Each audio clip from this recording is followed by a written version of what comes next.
For Daryl Tuffy, who will open up this third one-dayer. Gilchrist on strike. And Gilchrist on the move straight away. 4 to start this game. Tuffy has struggled against Australia in 6 ODIs. He goes for 6.5 and over, and already he's gone for 4 on the first ball. No ball as well. So not the start Tuffy wanted. And Gilchrist, not as aggressive as we'd see him normally play that stroke, but he comes into this match not getting any runs under his belt in the initial 2 one-dayers. He'll be a little nervous. And another no ball there from Tuffy, so straight away you just wonder whether he's just a little bit too tense. He's under the pump a little bit. The selectors will want to see more. The coach wants to see more.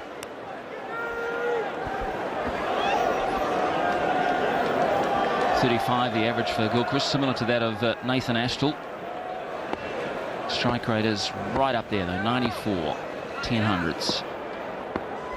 Off to a good start, Adam Gilchrist, the best striker in the world. Wait there, no. That's Hamish Marshall behind point, and this is a horror start for Tuffy. 3 times he's overstepped. Hamish Marshall is behind point, James Marshall is in front in the cover position.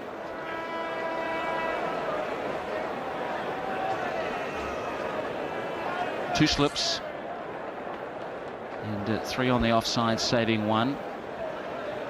So far Australia 7 for none, and you could say without a ball being bowled. Maybe this time. No ball again. Well, I've never seen 4 in a row to start a match.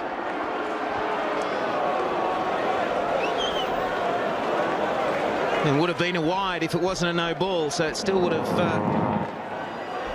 been an extra one for Tuffy. He's turning this first over into a long one. He now, if he's bowling legitimate deliveries from this point on, he's going to be bowling a 10-ball over to start with. Australia 8 runs, and that's a very good start for them, with only 1 scoring stroke. And another one. A little bit different. He doesn't overstep this time, but it's too far down the leg side. Maybe he was looking for another squeeze dismissal. This is how Gilchrist got out in Christchurch, the previous one-dayer. He's got a little bit of bat on it.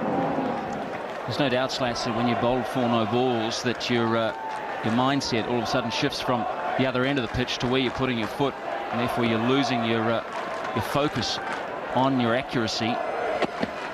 And another wide there. He's clearly worried about his front foot. This is, well, that's what you've got to do when you're the skipper. You've just got to hold things down, so Fleming is going to come down and have a chat.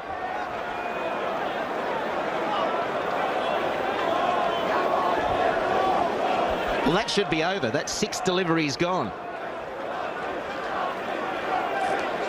So now, if Tuffy is able to bowl his 10 overs, he's actually bowled 11. That's without any more extras. I think that there's going to be a couple of wides in there, maybe another no ball, but it's a shaky start from Tuffy. Really not the start that Fleming wanted to see from his Premier quick. Another good stroke. Might be chased down by McMillan. No, that's gone away for 4, and a legitimate delivery. 14 from 1 ball. Second boundary for Gilchrist. He goes to 8. Extras are already 6. It's 14 for none. It's a tough ground, isn't it? That was a miss-hit from Gilchrist. These short boundaries really didn't get hold of that, and the bat was slicing, and it still ran away for 4. Only just got there. Fleming's changed the field. Slip out. Short cover in. That'll be wide.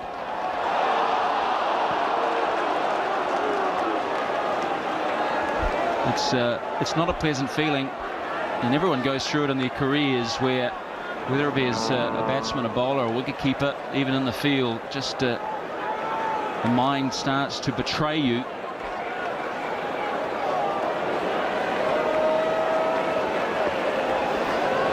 Yeah, you've got to feel sorry for him, don't you? It might sound funny for an Aussie saying that, but you've got to. He just can't get that radar right.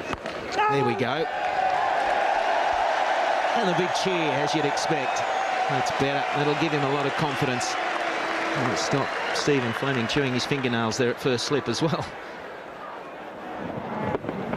What you've got to do is you've got to say, right, that's my start. I've got to forget about everything else and now work on this next ball and the ball after.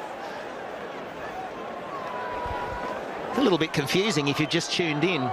2 balls, 15 for no loss. And if you have just tuned in, there's been a few wides and no balls. And another one. Dear, oh dear.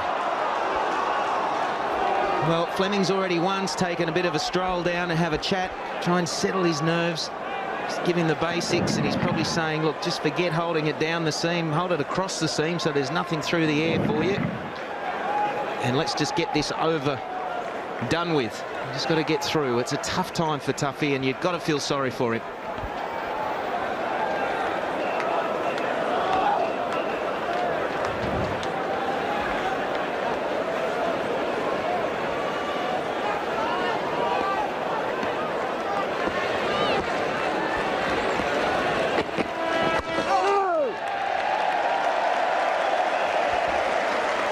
A little bit difficult for Gilchrist at the moment as well, because as an opening batsman you want to...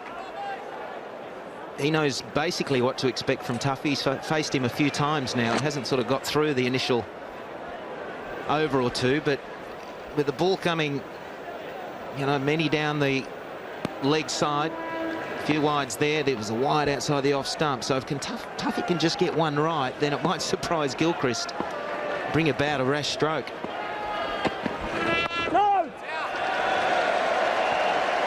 It'll be very difficult at times facing a bowler that's all over the shop. A guy like Shoaib Akhtar can be extremely difficult to face at times. Different to Tuffy because he bowls probably 15k quicker, but he's at certain days he's all over the place, and then when he gets it right, you're not really expecting it to be on line and a good length. So Tuffy can make the most of these extra deliveries he has to bowl, and there's a few of them.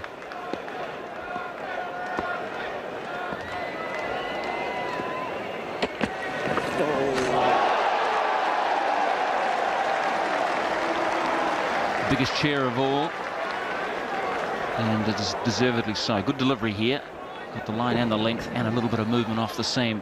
You know, he's so good at bowling the first over of a test or one-day international. 14 times he's done it for New Zealand and picked up a wicket. So this is really the other extreme, and a real shock, I'm sure. Last ball of the over. And well left by Gilchrist. 16 for none, Australia.